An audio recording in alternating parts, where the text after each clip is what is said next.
ছাত্রদের মধ্যে কিন্তু লাঠি ছোটা রয়েছে দুই প্রান্তে এবং ছুটির মতো ঘটনা লক্ষ্য করা যাচ্ছে।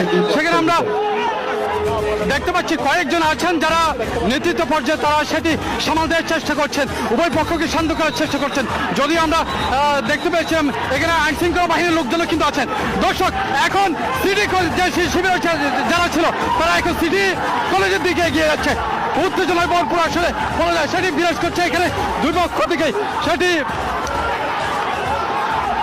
দেখানোর চেষ্টা করছি দর্শক। সেটি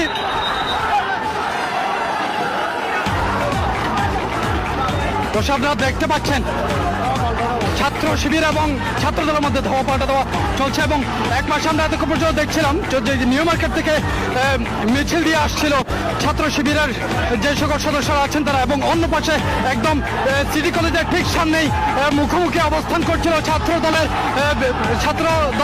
কি হবে দেশের রাজনীতি?